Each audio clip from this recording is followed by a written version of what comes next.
I want you to imagine a video of a billiard table. One ball is rolling across the green felt. It hits another ball. Click. The second ball rolls away. Now I want you to rewind that video and play it backward. What does it look like? It looks exactly the same. One ball rolls backward, hits the other ball, and stops. In physics, we call this time symmetry. Every fundamental equation we have, Isaac Newton's laws of motion, Albert Einstein's relativity, even the strange rules of quantum mechanics, they all work perfectly in reverse. To the math of the universe, there is no difference between the past and the future.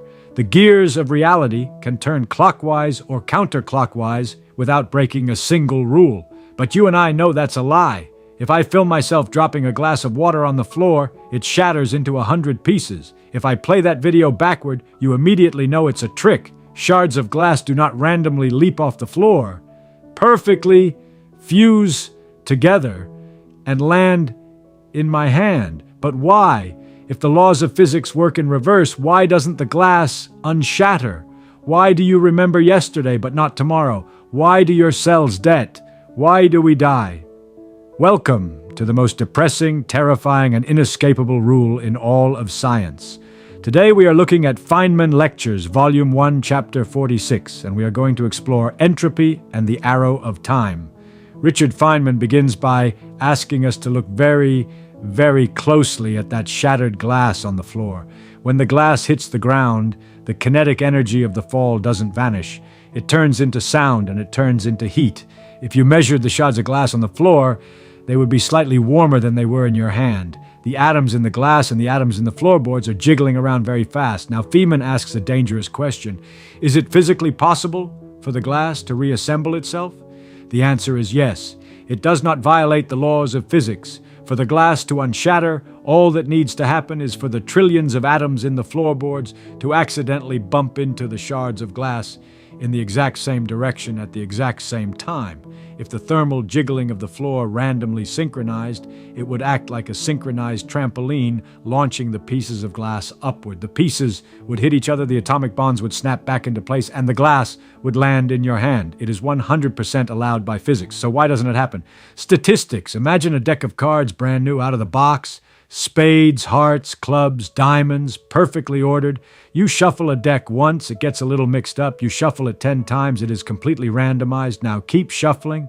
Can you shuffle a deck back into perfect order? Yes, it is possible. But the odds are 1 in an unpronounceable number.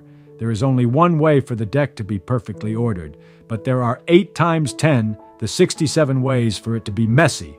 This is the second law of thermodynamics. It states that the universe will always move from a state of order to a state of disorder. We call this disorder entropy.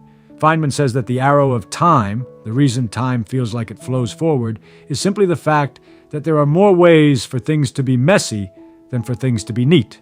When you drop the glass, it goes from one highly ordered state, a cup, to a highly disordered state, a million shards, and random heat. The universe is not pulling you forward through time. You are just surfing a wave of increasing messiness. Things fall apart the center cannot hold. This isn't just poetry, it is the inescapable mathematical reality of our cosmos. The universe is a casino and entropy is the house, and the house always wins. Because of this, every action you take costs something.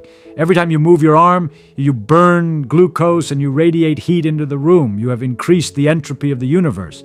Every time a star burns hydrogen into helium, it radiates light and heat out into the cold void of space. It increases the entropy of the universe. You cannot undo it. You cannot put the heat back into the star, just like you cannot unearth out of your coffee. Once the order is lost, it is lost forever. This leads to the ultimate bleak conclusion of cosmology, the heat death of the universe. Right now, the universe is incredibly interesting. We have hot stars and cold planets. We have ordered structures like galaxies and trees and human brains. But every second of every day, the stars are burning out. The heat is spreading. The deck of cards is being shuffled. Trillions of years from now, the last star will die. The black holes will evaporate. All the energy in the universe will be perfectly evenly distributed as a thin soup of microscopic heat. There will be no hot spots. There will be no cold spots. Just a uniform, messy, lukewarm fog. And when that happens, time will stop. Because if everything is perfectly mixed, Nothing can happen. If nothing can happen, there is no difference between the past and the future. The arrow of time will vanish. The universe will be a static, dead photograph.